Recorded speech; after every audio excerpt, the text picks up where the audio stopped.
क्या प्रेम और प्रेम में भी भेद है? प्रेम और प्रेम में बहुत भेद है, क्योंकि प्रेम बहुत तलों पर अभिव्यक्त हो सकता है। जब प्रेम अपने शुद्धतम रूप में प्रकट होता है, अकारण, बेशर्त, तब मंदिर बन जाता है। और जब प्रेम अपने अशुद्धतम रूप में प्रकट होता है, वासना की भांति, शोषण और हिंसा की भांति, ईर्षा द्वेष की भांति, आधिपत्य पोजीशन की भांति, तब कारागृह बन जाता है। कारागृह का अर्थ है जिससे तुम बाहर होना चाहो और हो ना सको। कारागृह का अर्थ है जो तुम्हारे व्यक्तित्व पर सब तरफ से बंधन की भांति बोझिल हो जाए, जो तुम्हें विकास न दे, छाती पर पत्थर की तरह लटक जाए और तुम्हें डुबाए। कारागृह का अर्थ है जिसके भीतर तुम तड़फड़ाओ मुक्त होने के लिए और मुक्त न हो सको। द्वार बंद हो, हाथ पैरों पर जंजीरें पड़ी हों, पंख काट दिए गए हों। कारागृह का अर्थ है जिसके ऊपर और जिससे पार जाने का उपाय न सूझे। मंदिर का अर्थ है जिसका द्वार खुला हो। जैसे तुम भीतर आए हो वैसे ही बाहर जाना चाहो तो कोई प्रतिबंध ना हो, कोई पैरों को पकड़े ना। भीतर आने के लिए जितनी आजादी थी उतनी ही बाहर जाने की आजादी हो। मंदिर से तुम बाहर न जाना चाहोगे, लेकिन बाहर जाने की आजादी सदा मौजूद है। कारागृह से तुम हर क्षण बाहर जाना चाहोगे और द्वार बंद हो गया और निकलने का मार्ग न रहा। मंदिर का अर्थ है जो तुम्हें अपने से पार ले जाए, जहां से अतिक्रमण हो सके, जो सदा और ऊपर ले जाने की सुविधा दे। चाहे तुम प्रेम में किसी के पड़े हो और प्रारंभ अशुद्ध रहा हो, लेकिन जैसे जैसे प्रेम गहरा होने लगे वैसे वैसे शुद्धि बढ़ने लगे। चाहे प्रेम शरीर का आकर्षण रहा हो, लेकिन जैसे ही प्रेम की यात्रा शुरू हो, प्रेम शरीर का आकर्षण न रह के दो मनों के बीच का खिंचाव हो जाए और यात्रा के अंत तक मन का खिंचाव भी न रह जाए, दो आत्माओं का मिलन बन जाए। जिस प्रेम में अंततः तुम्हें परमात्मा का दर्शन हो सके वो तो मंदिर है, और जिस प्रेम में तुम्हें तुम्हारे पशु के अतिरिक्त किसी की प्रतीति न हो सके वो कारागृह है। और प्रेम दोनों हो सकता है क्योंकि तुम दोनों हो, तुम पशु भी हो और परमात्मा भी।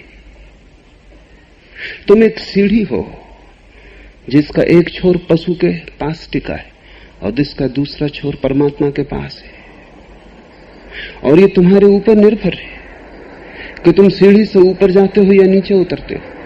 सीढ़ी एक ही है, उसी सीढ़ी का नाम प्रेम है, सिर्फ दिशा बदल जाएगी। जिन सीढ़ियों से चढ़ के तुम मेरे पास आए हो, उन्हीं सीढ़ियों से उतर के तुम मुझसे दूर भी जाओगे। सीढ़ियां वही होंगी, तुम भी वही होगे, पैर भी वही होंगे। पैरों की शक्ति जैसा आने में उपयोग आई है वैसे ही जाने में भी उपयोग होगी। सब कुछ वही होगा, सिर्फ तुम्हारी दिशा बदल जाएगी। एक दिशा थी जब तुम्हारी आंखें ऊपर लगी थी आकाश की तरफ, और पैर तुम्हारी आंखों का अनुसरण कर रहे थे।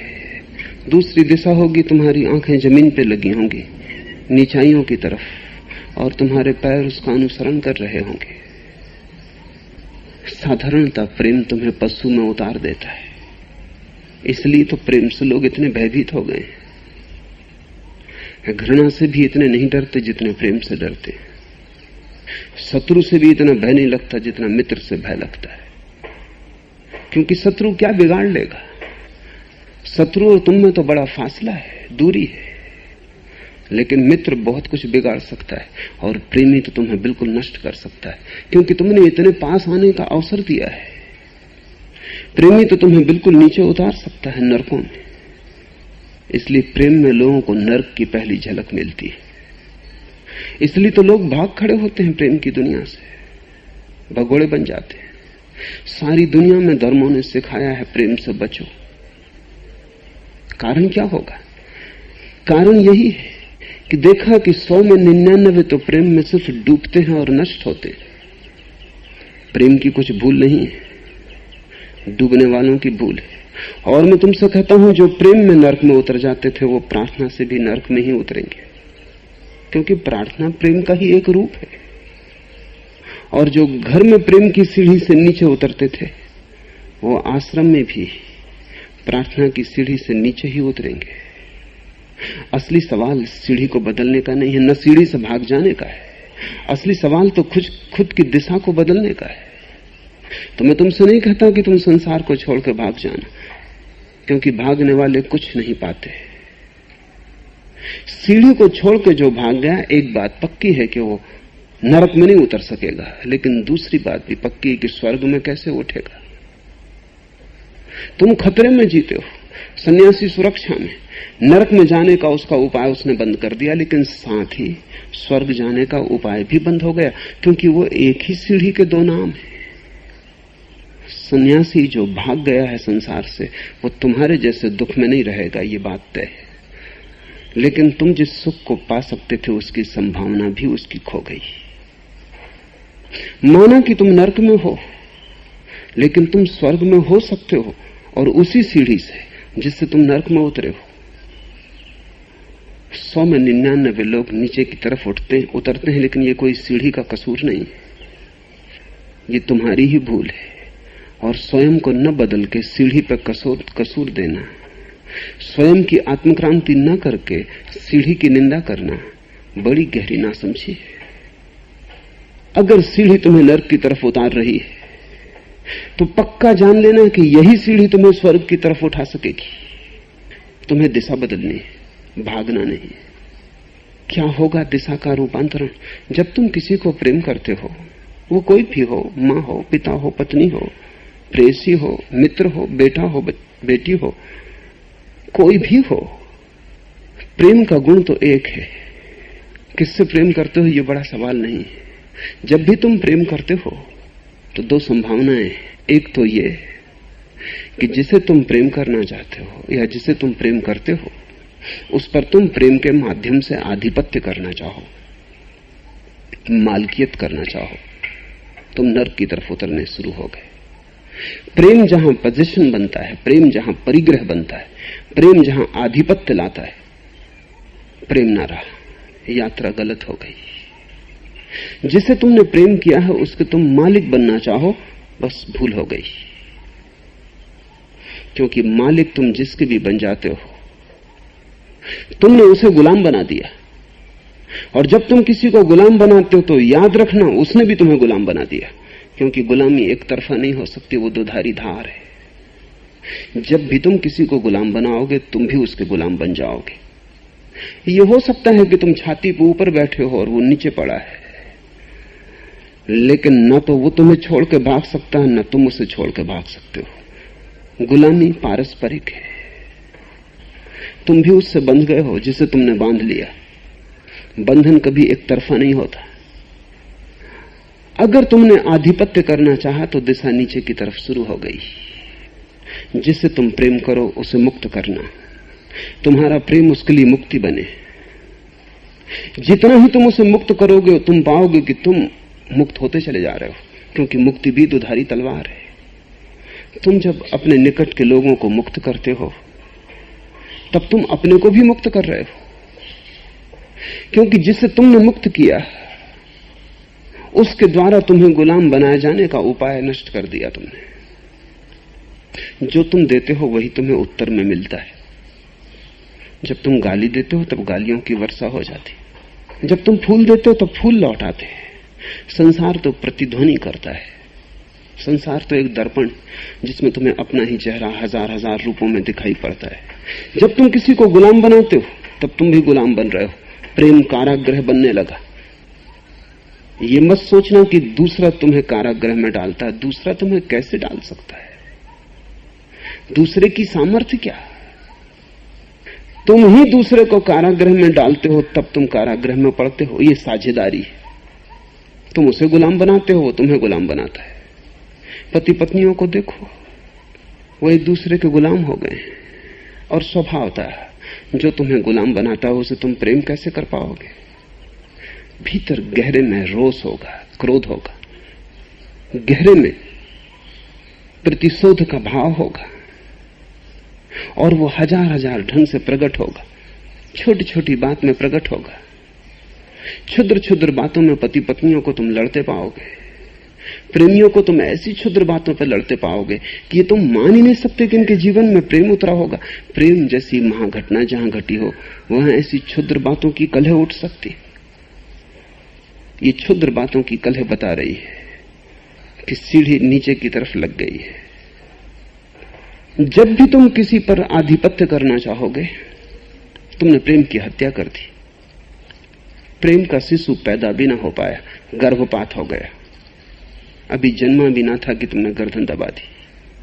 प्रेम खिलता है मुक्ति के आकाश में। प्रेम का जन्म होता है स्वतंत्रता के परिवेश में। कारागृह में प्रेम का जन्म नहीं होता। वहां तो प्रेम की कब्र बनती है।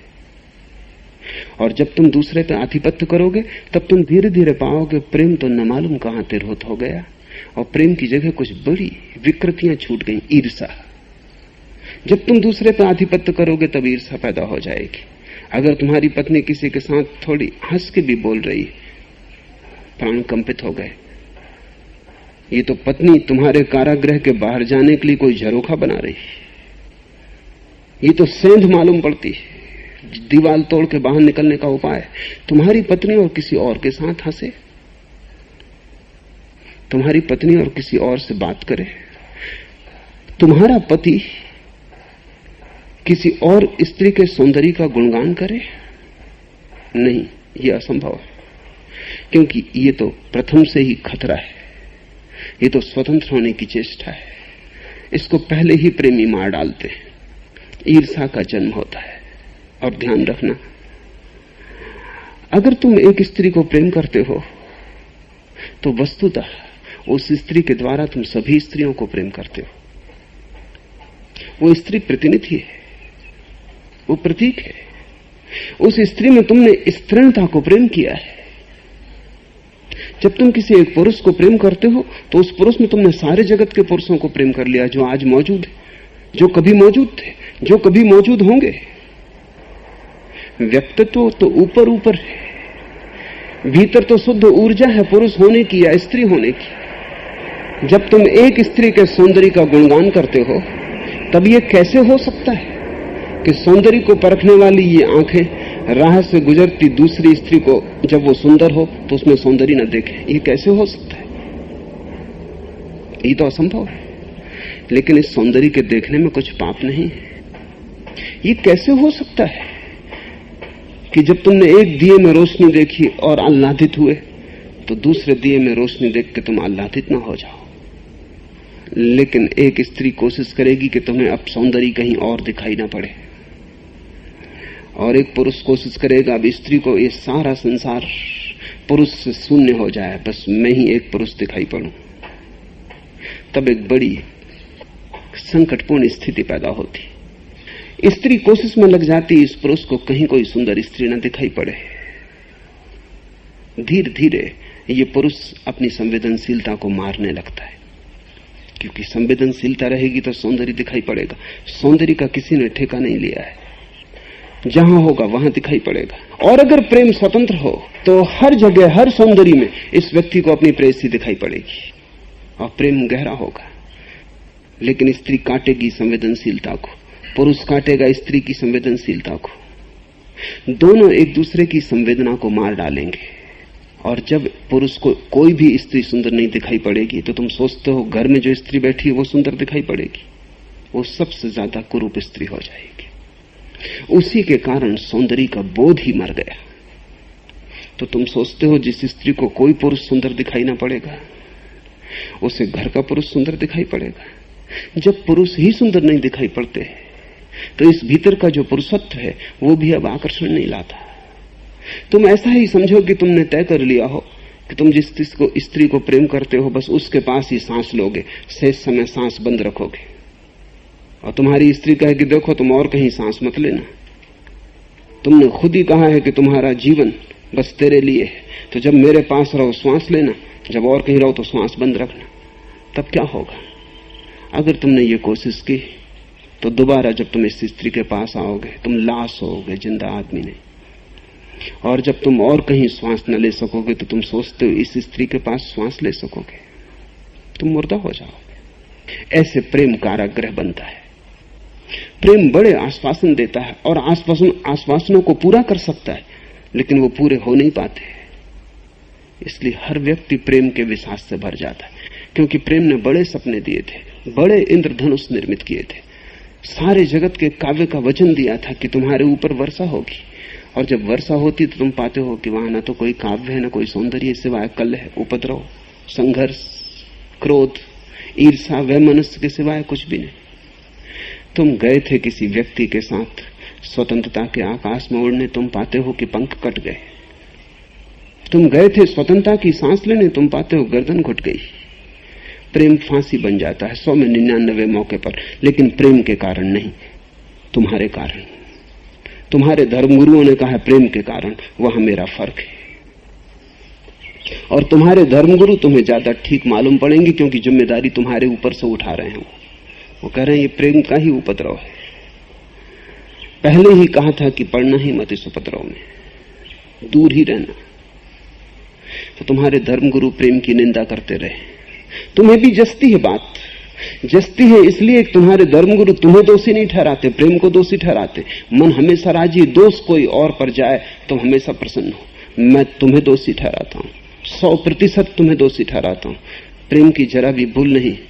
और प्रेम अपने आश्वासन पूरे कर सकता था, तुमने पूरे न होने दिए। तुमने गर्दन घोंट दी, सीढ़ी ऊपर ले जा सकती थी, तुम नीचे जाने लगे। नीचे जाना आसान है, ऊपर जाना श्रम साध्य है। प्रेम साधना है, और प्रेम को कारागृह बनाना ऐसे ही जैसे पत्थर पहाड़ से नीचे की तरफ लुढ़क रहा हो, जमीन की कशिश ही उसे खींचे लिए जाती। ये दोनों यात्राएं समान नहीं है, क्योंकि ऊपर जाने में तुम्हें बदलना पड़ेगा, क्योंकि ऊपर जाना है तो ऊपर जाने के योग्य होना पड़ेगा। प्रतिपल तुम्हारे चेतना के तल को ऊपर उठना पड़ेगा, तभी तुम सीढ़ी पार कर सकोगे। नीचे गिरने में तो कुछ भी नहीं करना पड़ता। मुल्ला नसरुद्दीन अपने बेटे के लिए एक साइकिल खरीद लाया था। 2 बेटे, तो उसने कहा कि दोनों आधा आधा साइकिल से खेलना, कोई झगड़ा खड़ा ना हो। एक दिन उसने देखा कि बड़ा बेटा बार बार ऊपर टेकरी पे जाता है और वहां से साइकिल पे बैठ के नीचे आता है। कई बार उसे टेकरी से साइकिल पे बैठे हुए देखा, तो उसने बुला के कहा कि मैंने कहा था छोटे बेटे को भी आधा आधा। उसने कहा आधा ही आधा कर रहे हैं। छोटा बेटा ऊपर की तरफ ले जाता है साइकिल, हम ऊपर से नीचे की तरफ लाते हैं, आधा आधा। पहाड़ी पे साइकिल को ले जाना, चढ़ने का तो सवाल ही नहीं। किसी तरह हाँपता हुआ छोटा बेटा ऊपर तक पहुंचा देता है, बड़ा बेटा उस पर बैठ के नीचे की यात्रा कर लेता है। समान नहीं है, आधी आधी नहीं है यात्रा। नीचे की यात्रा यात्रा ही नहीं है, गिरना है, पतन है। तुम जहां थे वहां से भी नीचे उतरना है। तो जो व्यक्ति प्रेम को ईर्षा, आधिपत्य, पोजीशन बना लेगा, वो जल्दी ही पाएगा प्रेम तो खो गया, आंख तो खो गई प्रेम की, आंखों को अंधा करने वाला धुआं छूट गया है। घाटी के अंधकार में जीने लगा, पहाड़ की ऊंचाई तो खो गई, और पहाड़ की ऊंचाई से देखने वाला सूर्योदय, सूर्यास्त सब खो गए। अंधी घाटी है, रोज अंधी होती चली जाती। तुम्हारे भीतर का पशु प्रकट हो जाता है सरलता से, उसके लिए कोई साधना नहीं करनी पड़ती। जिसको प्रेम को ऊपर ले जाना है, उसे प्रेम को तो वैसे ही साधना होगा जैसे कोई योग को साधता है, क्योंकि दोनों ऊपर जा रहे हैं, तब साधना शुरू हो जाती। प्रेम तप है, जैसे कोई तप को साधता है, वैसे ही प्रेम की तपश्चर्या है। और तप इतना बड़ा तप नहीं है, क्योंकि तुम अकेले होते हो, प्रेम और भी बड़ा तप है, क्योंकि एक दूसरा व्यक्ति भी साथ होता है। तुम्हें अकेले ही ऊपर नहीं जाना है, एक दूसरे व्यक्ति को भी हाथ का सहारा देना है, ऊपर ले जाना है। कई बार दूसरा बोझिल मालूम पड़ेगा, कई बार दूसरा ऊपर जाने को आतुर न होगा, इनकार करेगा, कई बार दूसरा नीचे उतर जाने की आकांक्षा करेगा। लेकिन अगर हृदय में प्रेम है तो तुम दूसरे को भी सहारा दोगे, संभालोगे, उसे नीचे न गिरने दोगे। तुम्हारा हाथ करुणा न खोएगा, तुम्हारा प्रेम जल्दी ही क्रोध में न बदलेगा। कई बार तुम्हें धीमे भी चलना पड़ेगा, क्योंकि दूसरा साथ चल रहा है, तुम दौड़ ना सकोगे। इसलिए मैं कहता हूं तप इतना बड़ा तप नहीं है, क्योंकि तप में तो तुम अकेले हो, जब चाहो दौड़ सकते हो। प्रेम और भी बड़ा तप है, लेकिन प्रेम के द्वार पर तो तुम ऐसे पहुंच जाते हो जैसे तुम तैयार ही हो। यही भूल हो जाती है। दुनिया में हर आदमी को यह ख्याल है कि प्रेम करने के योग्य तो वो है ही, यही भूल हो जाती है। और सब तो तुम सीखते हो, छोटी छोटी चीजों को सीखने में बड़े जीवन का समय गंवाते हो। प्रेम को तुमने कभी सीखा? प्रेम को तो कभी तुमने सोचा? प्रेम को कभी तुमने ध्यान दिया? प्रेम क्या है? तुम ऐसा मान के बैठे हो कि जैसे प्रेम को तुम जानते ही हो। तुम्हारी ऐसी मान्यता तुम्हें नीचे उतार देगी, तुम्हें नर्क की तरफ ले जाएगी। प्रेम सबसे बड़ी कला है, उससे बड़ा कोई ज्ञान नहीं। सब ज्ञान उससे छोटे हैं, क्योंकि और सब ज्ञान से तो तुम जान सकते हो बाहर बाहर से। प्रेम में ही तुम अंतर्ग्रह में प्रवेश करते हो। और परमात्मा अगर कहीं छिपा है तो परिधि पर नहीं, केंद्र में छिपा है। और एक बार जब तुम एक व्यक्ति के अंतःग्रह में प्रवेश कर जाते हो तो तुम्हारे हाथ में कला आ जाती। वही कला सारे अस्तित्व के अंतःग्रह में प्रवेश करने के काम आती। तुमने अगर एक को प्रेम करना सीख लिया तो तुम उस एक के द्वारा प्रेम करने की कला सीख गए। वही तुम्हें एक दिन परमात्मा तक पहुंचा दी। इसलिए मैं कहता हूं कि प्रेम मंदिर है, लेकिन तैयार मंदिर नहीं है। एक एक कदम तुम्हें तैयार करना पड़ेगा। रास्ता पहले से पटा पटाया तैयार नहीं है। कोई राजपथ है नहीं कि तुम चल जाओ। चलोगे एक एक कदम और चल चल के रास्ता बनेगा, पगडंडी जैसा। खुद ही बनाओगे, खुद ही चलोगे। इसलिए मैं प्रेम के विरोध में नहीं हूं, मैं प्रेम के पक्ष में हूं। और तुमसे मैं कहना चाहूंगा कि अगर प्रेम ने तुम्हें दुख में उतार दिया हो तो अपनी भूल स्वीकार करना, प्रेम की नहीं। क्योंकि बड़ा खतरा है अगर तुमने प्रेम की भूल स्वीकार कर ली तो ये मैं जानता हूं कि तुम साधु संतों की बातों में पढ़ के छोड़ दे सकते हो प्रेम का मार्ग, क्योंकि वहां तुमने दुख पाया है। तुम थोड़े सुखी भी हो जाओगे, लेकिन आनंद की वर्षा तुम पर फिर कभी ना हो पाएगी। कैसे तुम चढ़ोगे? तुम सीढ़ी ही छोड़ा है। गिरने के डर से तुम सीढ़ी से ही उतर आए। चढ़ोगे कैसे? गिरोगे नहीं, ये तो पक्का है। जिसको हम सांसारिक कहते हैं, ग्रस्त कहते हैं, वो गिरता है सीढ़ी से। जिसको हम सन्यासी कहते हैं पुरानी परंपरा धारणा से, वो सीढ़ी छोड़ के भाग गया। मैं उसको सन्यासी कहता हूं जिसने सीढ़ी को नहीं छोड़ा, अपने को बदलना शुरू किया, और जिसने प्रेम से ही, प्रेम की घाटी से ही धीरे धीरे प्रेम के शिखर की तरफ यात्रा शुरू की।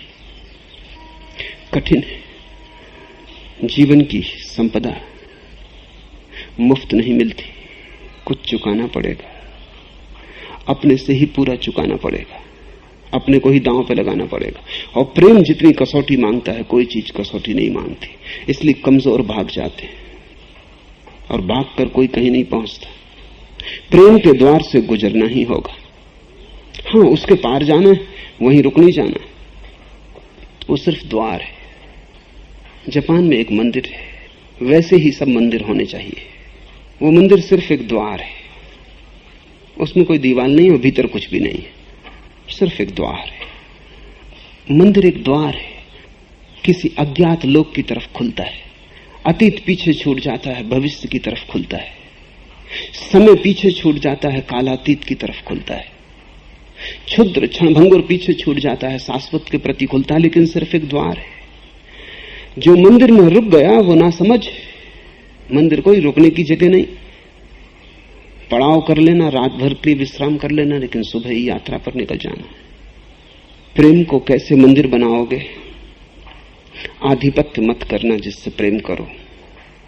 जिससे प्रेम करो उस प्रेम के आसपास ईर्ष्या को खड़े मत होने देना। जिसको प्रेम करो उससे अपेक्षा मत करना, कुछ दे सको देना, मांगना मत। और तुम पाओगे प्रेम रोज गहरा होता है, रोज ऊपर उठता है।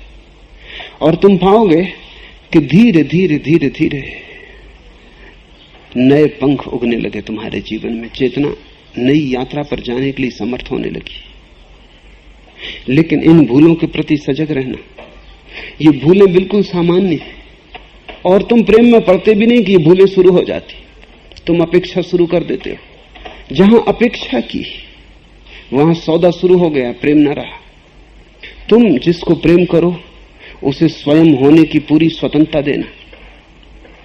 कई बार मौके होंगे, बहुत सी बातें होंगी जो तुम न चाहोगे, लेकिन तुम्हारी चाह का सवाल क्या है? दूसरा व्यक्ति पूरा व्यक्ति अपनी निजता में, तुम हो कौन?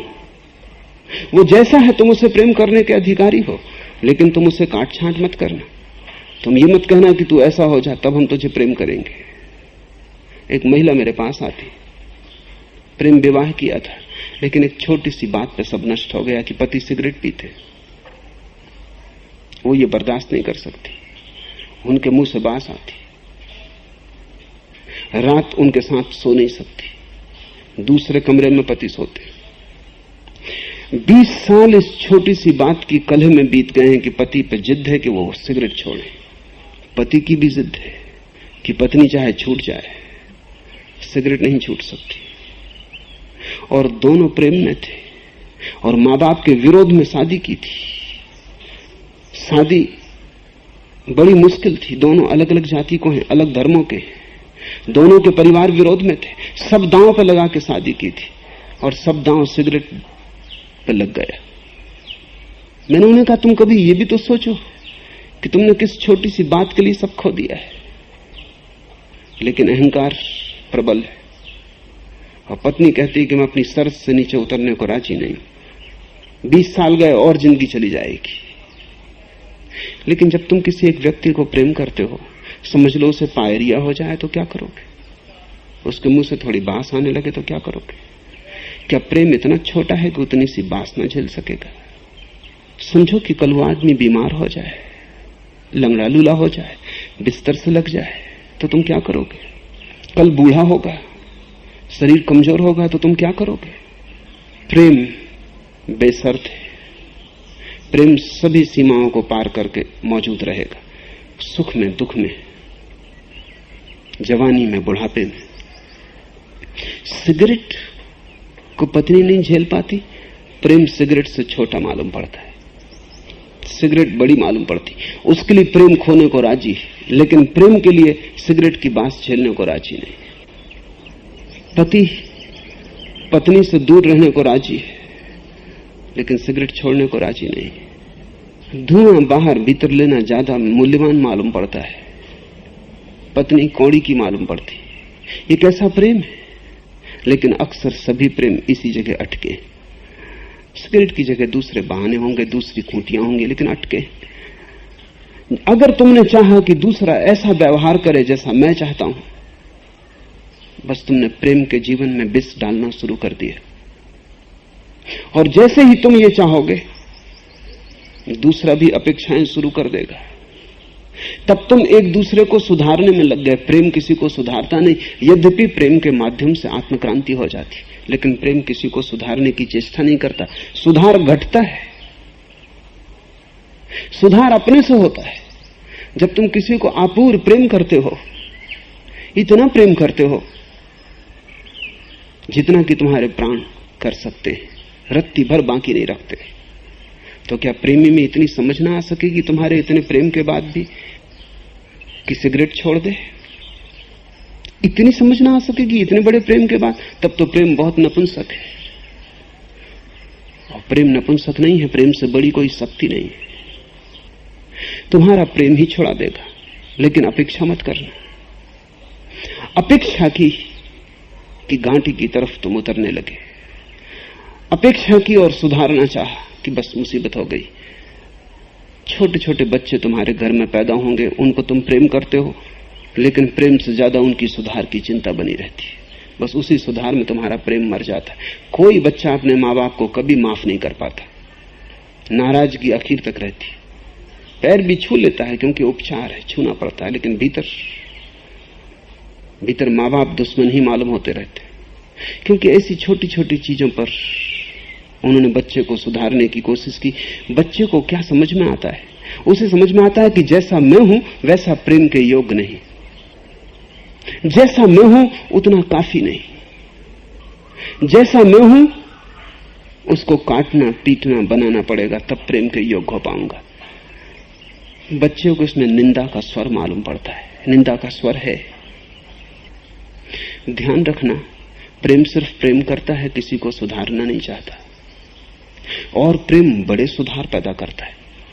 प्रेम की छाया में बड़ी क्रांतियां घटती हैं। अगर माँ बाप ने बच्चे को सच में प्रेम किया है, बस काफी है, बस काफी है। उतना प्रेम ही उसे संभालेगा, उतना प्रेम ही उसे गलत जाने से रोकेगा, उतना प्रेम ही जब भी वो राह से नीचे उतरने लगेगा, मार्ग में बाधा बन जाए। याद आएगी माँ की, पिता की, उनके प्रेम की और उनके बेसर्त प्रेम की। बच्चे के पैर पीछे लौट आएंगे। लेकिन तुम प्रेम नहीं करते, तुम सुधारते हो। जब तुम सुधारते हो तब तुम्हारे सुधारने की आकांक्षा ही बच्चे के पैरों को गलत मार्ग पर जाने का आकर्षण बन जाती। बच्चे झूठ बोलेंगे, सिगरेट पिएंगे, गालियां बकेंगे, अभद्रता करेंगे, सिर्फ इसलिए कि तुम सुधारना चाहते हो। तुम उनके अहंकार को चोट पहुंचा रहे हो, वो भी अहंकार से उत्तर देंगे। एक संघर्ष शुरू हो गया, और संघर्ष बड़ा मूल्यवान है, क्योंकि माँ बाप से बच्चों को पहली दफा प्रेम की खबर मिलती थी, वो विषाक्त हो गई। जो लड़का अपनी माँ को प्रेम नहीं कर सका, वो किसी स्त्री को कभी प्रेम नहीं कर पाएगा, हमेशा अड़चन खड़ी होगी। क्योंकि हर स्त्री में कहीं ना कहीं छिपी माँ मौजूद है। हर जगह हर स्त्री माँ है। मां होना स्त्री का गहरा स्वभाव है। छोटी सी बच्ची भी पैदा होती तो वो मां की तरह ही पैदा होती, इसलिए गुड्डियों को लगा लेती है बिस्तर से और संभालने लगती है, घर गृहस्थी बसाने लगती है। मुल्ला नसरुद्दीन की पत्नी बाहर गई थी और छोटी लड़की ने, जिसकी उम्र केवल 7 साल है, उस दिन भोजन की टेबल पर सारा कार्यभार संभाल लिया था और बड़ी गुरु गंभीरता से एक प्रौढ़ स्त्री का काम अदा कर रही थी। लेकिन उससे छोटा बच्चा 5 साल का, उसे ही बात न जच रही थी। तो उसने कहा कि अच्छा, मान लिया कि तुम मां हो, लेकिन मेरे एक सवाल का जवाब दो कि 7 में 7 का गुणा करने से कितने होते? उस लड़की ने गंभीरता से कहा, मैं काम में उलझी हूं, तुम डैडी से पूछो। छोटी सी बच्ची, लेकिन हर लड़की मां पैदा होती और हर पुरुष अंतिम जीवन के क्षण तक भी छोटा बच्चा बना रहता है। कोई पुरुष कभी छोटे बच्चे के पार नहीं जाता। हर पुरुष की आकांक्षा स्त्री में मां को खोजने की होती और स्त्री की आकांक्षा पुरुष में बच्चे को खोजने की होती। इसलिए जब कोई एक पुरुष एक स्त्री को गहरा प्रेम करता है तो वो छोटे शिशु जैसा हो जाता है और प्रेम के गहरे क्षण में स्त्री मां जैसी हो जाती है। उपनिषद के ऋषियों ने आशीर्वाद दिया है नवविवाहित युगलों को कि तुम्हारे 10 बच्चे पैदा हों और अंत में 11वां तुम्हारा पति, तुम्हारा बेटा हो जाए। उन्होंने बड़ी ठीक बात कही। लेकिन मां से अगर बच्चे को प्रेम की सीख न मिल पाई, बेशर्त प्रेम की, फिर कहां सीखेगा? पहली पाठशाला ही चूक गई। अगर लड़की को अपने बाप से प्रेम न मिल पाया, वो किसी भी पुरुष को प्रेम न कर पाएगी। कुआं पहले झरने पर ही जहरीला हो गया और फिर जब तुम प्रेम से उलझन में पड़ते हो, तब तुम्हारे साधु सन्यासी खड़े सदा तैयार कि जब तुम उलझन में पड़ो, वो कहते हमने पहले ही कहा था कि बचना कामनी कांचन से, कि स्त्री सब दुख का मूल है। वो कहेंगे हमने पहले ही कहा था कि स्त्री नरक की खान है। तुम्हारे शास्त्र बड़े बड़े स्त्रियों की निंदा से।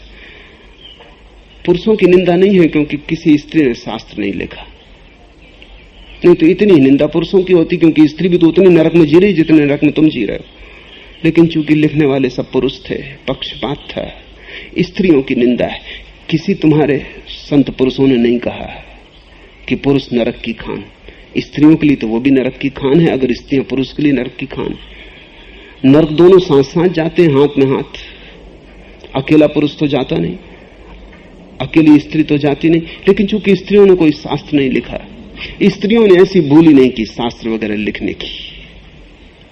चूंकि पुरुषों ने लिखे हैं इसलिए सभी शास्त्र पॉलिटिकल, उनमें राजनीति है, वो पक्षपात से भरे। तब तुम्हारे साधु सन्यासी तैयार हैं अपनी बंसी में आटा लगाए बैठे कि कब तुम घबरा जाओ कि फंस जाओ। जैसे तुम घबराए गृहस्थी से, उनका राग जारी था, वो तैयारी थे कि आ जाओ, भागो। हम पहले ही कहते थे, अब तक भटके, अब भागो, छोड़ दो सब। लाखों करोड़ों लोगों को प्रेम के जीवन से खींच लिया लोगों ने, और उससे उन्हें कुछ मिला नहीं। हाँ, इतना जरूर हुआ कि नरक खो गया, लेकिन सीढ़ी भी खो गई जो स्वर्ग तक ले जा सकती थी। मैं चाहता हूं तुम अपने जीवन को ठीक से पहचानो। यही जीवन सीढ़ी बनेगा स्वर्ग की। तुम जहां हो वहीं से मार्ग है, कहीं और भाग कर जाना नहीं है। नरक अभी है, वो तुम्हारे कारण है। जरा सी समझ, और नरक की हवाएं स्वर्ग की हवाओं में रूपांतरित हो जाती, नरक की लपटें स्वर्ग की शीतलता में रूपांतरित हो जाती। जरा सी समझ, जरा सा होश। होश पूर्वक प्रेम मंदिर बन जाता है, मूर्छा पूर्वक प्रेम कारागृह बन जाता है। इसलिए अगर तुम प्रेम के साथ ध्यान को जोड़ सको, प्रेम धन ध्यान, फिर सब ठीक है। प्रेम धन मूर्छा सब गलत है। प्रेम से नहीं बचना है, प्रेम में ध्यान और जोड़ देना है। ध्यानपूर्ण प्रेम का नाम ही प्रार्थना है। और तब तुम्हारा छोटा सा बच्चा जिसे तुम प्रेम करते हो, तुम्हें छोटा बच्चा नहीं दिखाई पड़ेगा, तुम्हें छोटे से बाल कृष्ण के दर्शन उसमें होने शुरू हो जाएंगे। तब उसके ठुमक ठुमक के चलने में तुम्हें सूरदास के पदों का अर्थ दिखाई पड़ने लगेगा। तब उसके नन्हे नन्हे पैरों में बजती पैजनियां उस परम परमात्मा का संगीत हो जाएगा। जहां तुम हो, प्रेम से मत भागना, प्रेम में ध्यान को जोड़ लेना, इतनी ही मेरी शिक्षा है, और प्रेम मंदिर बन जाएगा।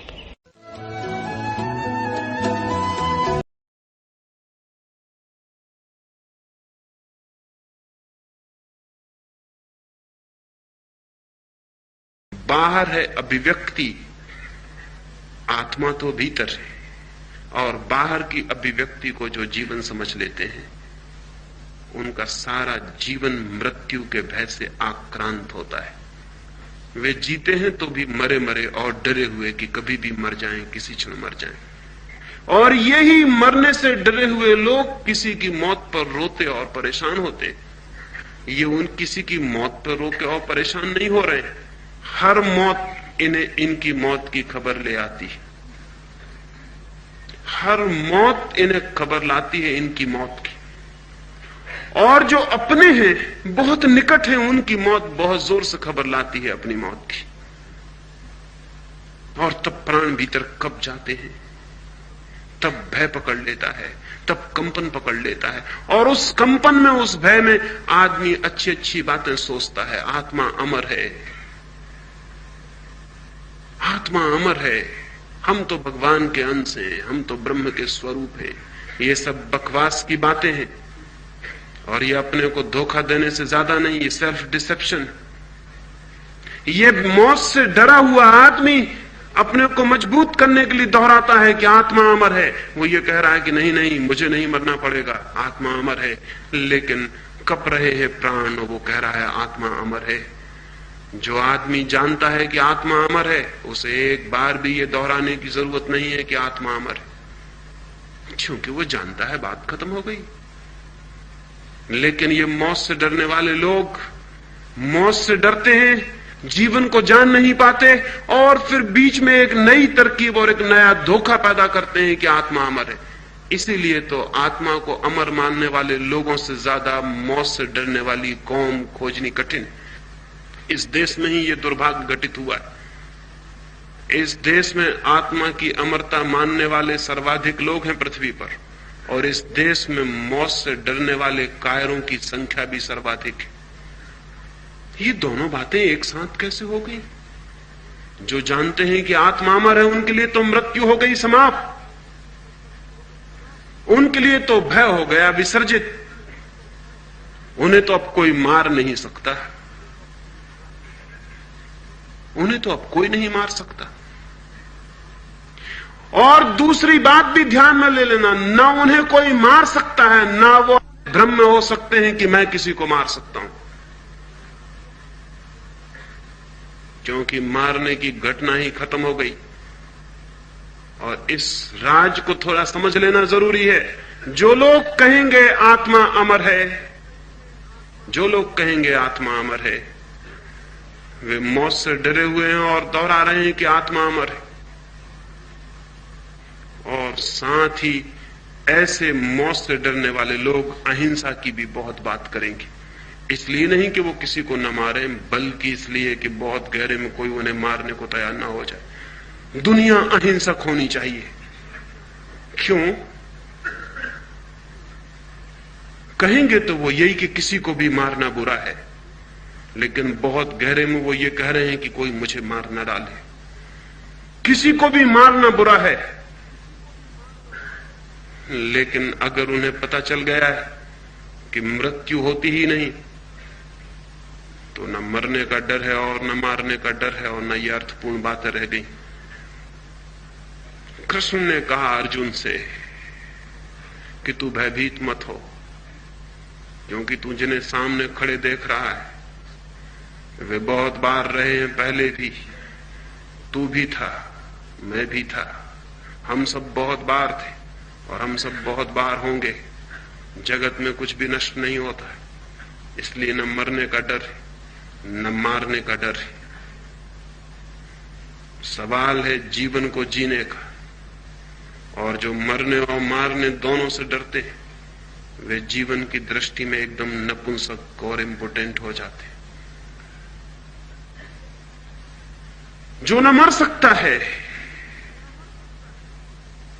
न मार सकता है, वो जानता ही नहीं कि जो है वो न मारा जा सकता है न मर सकता है। कैसी होगी वो दुनिया जिस दिन सारा जगत जानेगा भीतर से कि आत्मा अमर है। उस दिन मृत्यु का सारा भय विलीन हो जाएगा, उस दिन मरने का भय भी विलीन हो जाएगा, मारने की धमकी भी विलीन हो जाएगी। उस दिन युद्ध विलीन होंगे, उसके पहले नहीं। जब तक आदमी को लगता है कि मारा जा सकता है, मर सकता हूं, तब तक दुनिया से युद्ध विलीन नहीं हो सकते।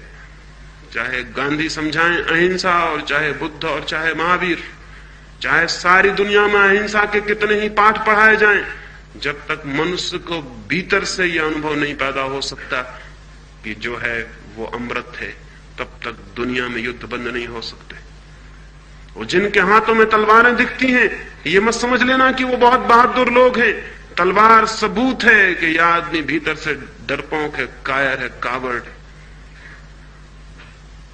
चौरस्तों पे जिनकी मूर्तियां बनाते हो तलवारें हाथ में लेके, वो कायरों की मूर्तियां हैं। बहादुर के हाथ में तलवार की कोई जरूरत नहीं, क्योंकि वो जानता है कि मरना और मारना दोनों बच्चों की बातें।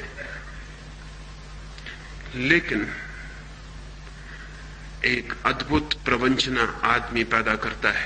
जिन बातों को वो नहीं जानता है, उन बातों को भी इस भांति कोशिश करता है कि जैसे हम जानते हैं। भय के कारण, भीतर है भय, भीतर वो जानता है कि मरना पड़ेगा, लोग रोज मर रहे हैं। भीतर वो देखता है कि शरीर क्षीण हो रहा है, जवानी गई, बुढ़ापा आ रहा है, देखता है कि शरीर जा रहा है, और भीतर दोहरा रहा है कि आत्मा अजर अमर है। वो अपना विश्वास जुटाने की कोशिश कर रहा है, हिम्मत जुटाने की कोशिश कर रहा है कि मत घबराओ, मत घबराओ, मौत तो है, लेकिन नहीं नहीं, ऋषि मुनि कहते हैं कि आत्मा अमर है। मौत से डरने वाले लोग ऐसे ऋषि मुनियों के आसपास इकट्ठे हो जाते हैं और भीड़ कर लेते हैं जो आत्मा की अमरता की बातें करते हैं। मैं ये नहीं कह रहा हूं कि आत्मा अमर नहीं है, मैं ये कह रहा हूं कि आत्मा का अमरता का सिद्धांत मौत से डरने वाले लोगों का सिद्धांत है। आत्मा की अमरता को जानना बिल्कुल दूसरी बात है। और यह भी ध्यान रहे कि आत्मा की अमरता को वे ही जान सकते हैं जो जीते जी मरने का प्रयोग कर लेते हैं, उसके अतिरिक्त कोई जानने का उपाय नहीं। इसे थोड़ा समझ लेना जरूरी है। मौत में होता क्या है? प्राणों की सारी ऊर्जा जो बाहर फैली हुई है, विस्तीर्ण है, वो वापस सिकुड़ती है, अपने केंद्र पर पहुंचती है।